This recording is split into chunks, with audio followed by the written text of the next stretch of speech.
जलधितरङ्गा तव शुभ नामे जागे तव शुभ आशीष मांगे गाहे तव जय गाथा जनगण मंगलदायक जय हे भारत भाग्य विधाता जय हे जय हे जय हे जय जय जय जय हे।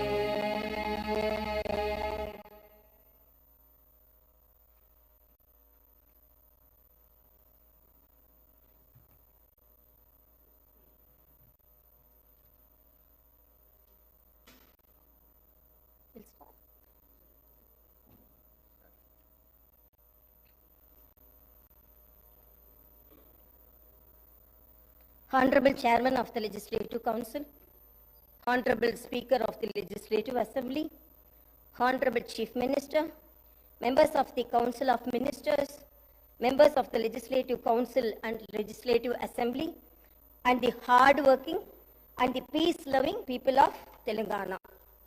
As stated by the Praja Kavi, Padma Vibhushan, late Sri Kaloji Narayana Rao Garu, Adhikara Munnadani, హద్దు పద్దు లేక అన్యాయ మార్గాల నార్జింబు బూనిన అచ్చివచ్చే రోజులందమైనయి అచ్చివచ్చే రోజులందమైనయి.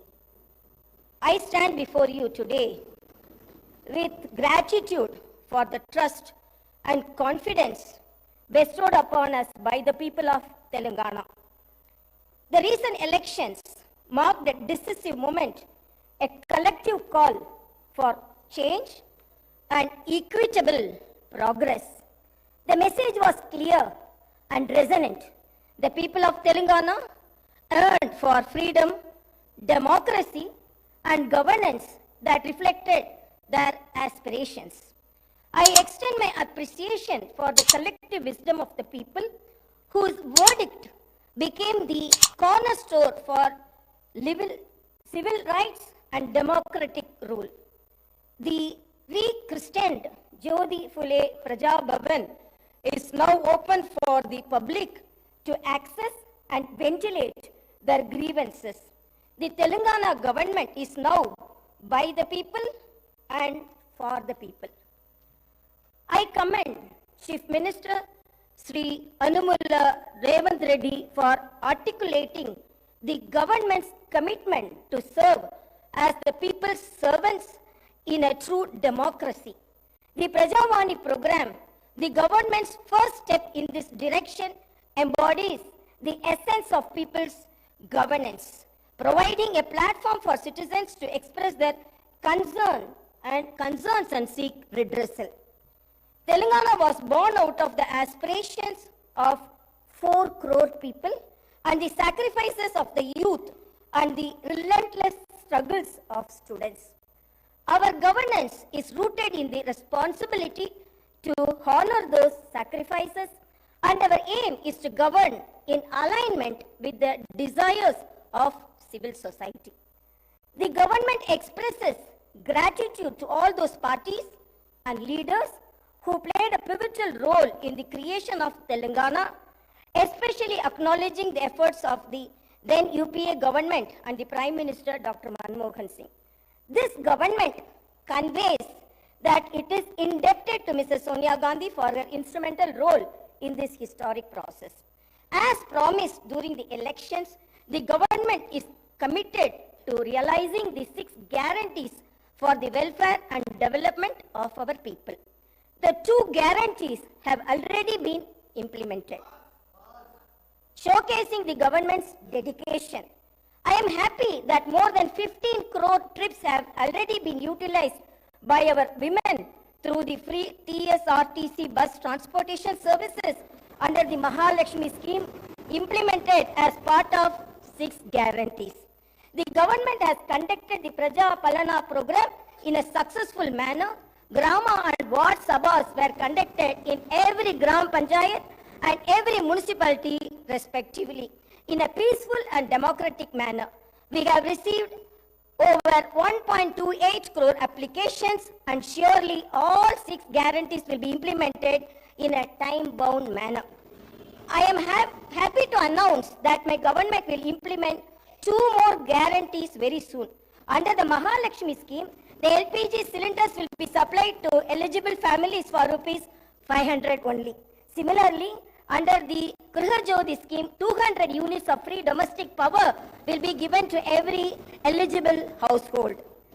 My government pledges to implement the guarantees, including the Mahalakshmi scheme, Raitu Bharosa, Griha Jyoti, Indrama Houses, Yuva Vikasam, and Cheyuta. The promises made will be fulfilled, and we stand committed to the declarations for the farmers, youth, SC/ST communities, BC and minority communities. Our vision for Telangana encompasses various sectors from irrigation projects like Palamuru Rangareddy to education, with fulfilling up to about 2 lakh jobs by our newly constructed TSPSC. The government is actively addressing land-related issues through the newly formed Dharani Committee. Hyderabad, our capital, is not only the seat of governance but also a source of revenue for the welfare and development of our state. We aim to revive its past glory and continue decentralizing development across the state. Our government is committed to restoring financial discipline and transparency. The white paper on finance released during the last session of the Assembly has laid bare the incompetent and reckless manner in which the previous government has managed public finance. The people of Telangana have handed over a rich state to the previous government, and after 10 years, they have handed over a debt-ridden state to us. The immediate challenge is to improve the state's financial situation without burdening the people. The budget gives us an opportunity to start the path of restoration, responsibility, and accountability in the management of public finance. The rebuilding process extends to institutions that have suffered in the last decade. We pledge to restore the core values of the legislature and executive, ensuring transparency, accessibility, and adherence to the constitutional principles. All the institutions that are critical to the growth and development of the state, like TSPSC and TSHRC, State Information Commission, universities, etc., will be given the space to function in a responsible manner. Agriculture has been backbone of Telangana, providing sustenance to a significant portion of our population. The toil of our farmers has played a pivotal role in shaping the economic landscape of our state.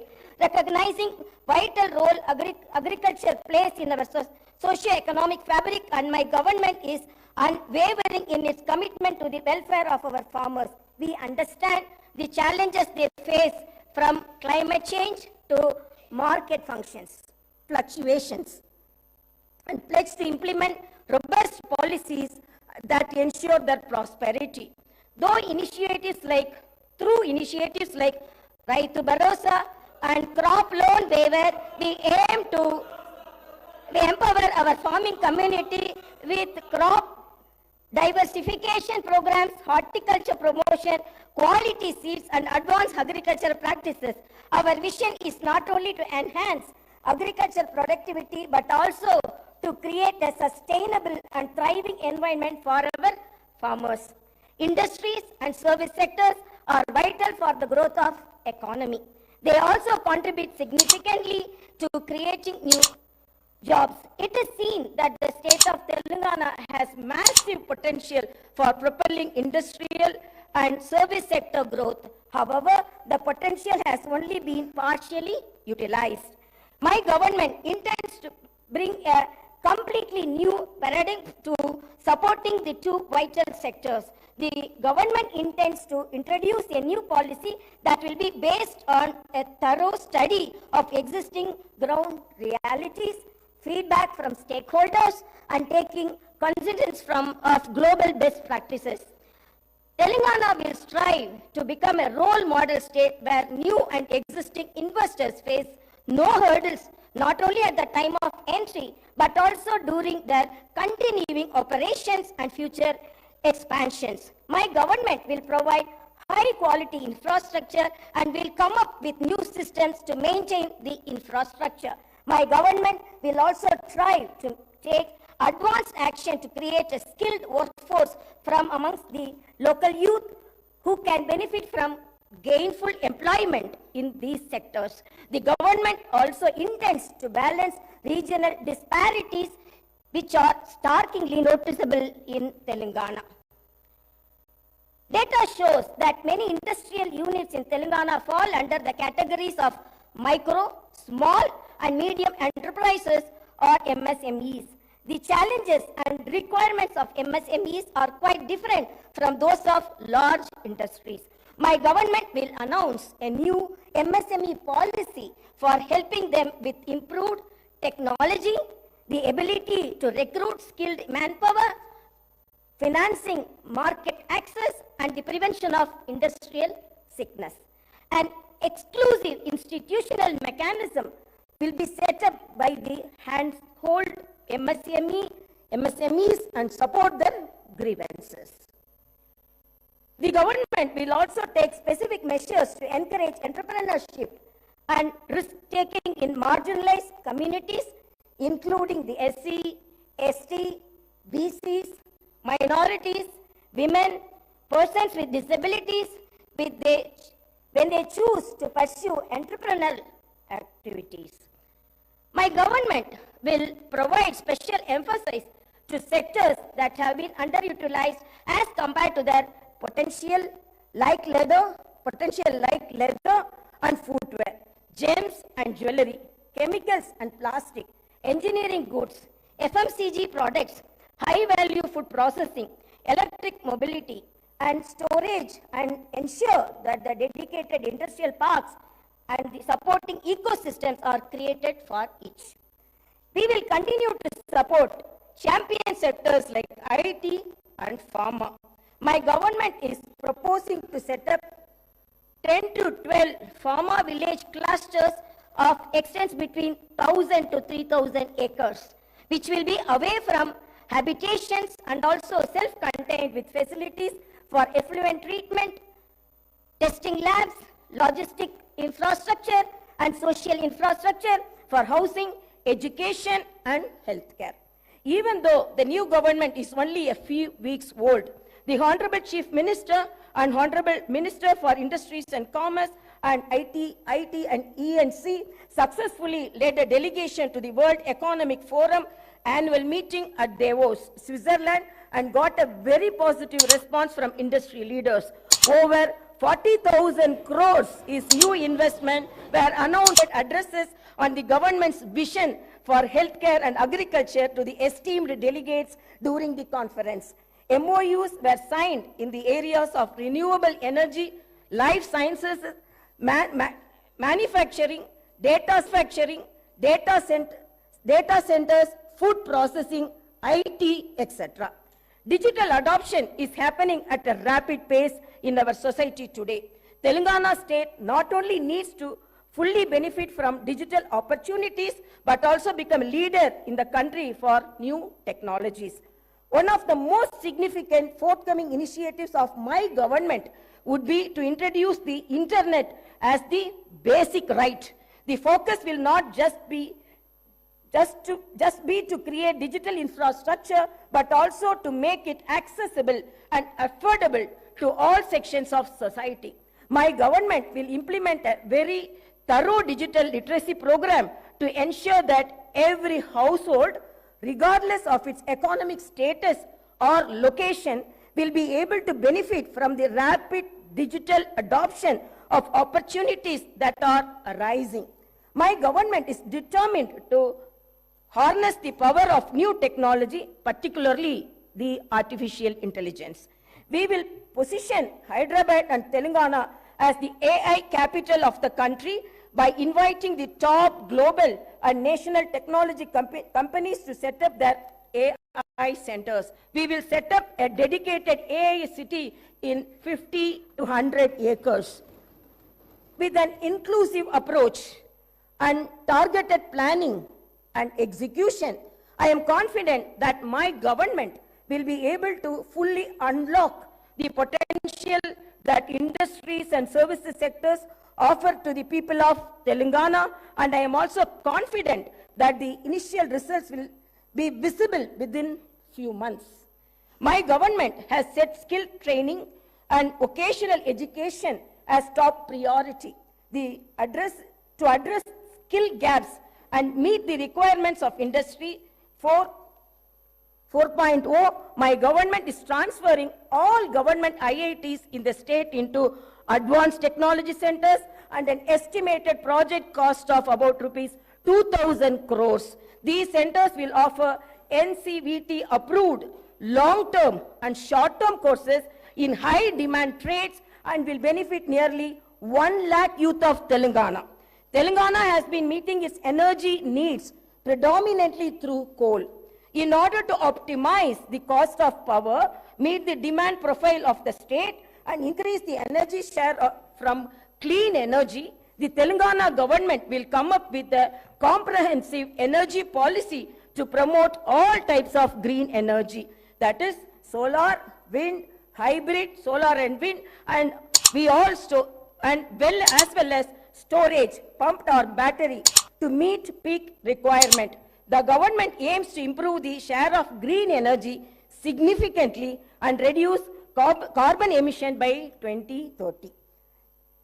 As we gather here to discuss the future trajectory of our beloved state, it is imperative to highlight the immense tourism potential that Telangana possesses.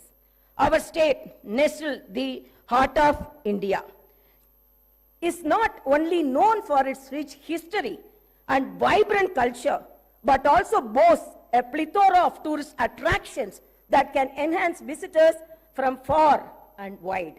Telangana is a treasure trove of architectural marvels, with historical monuments and structures that tell tales of bygone era, from the majestic Charminar, a symbol of Hyderabad's heritage, to the intricately carved 1,000-pillar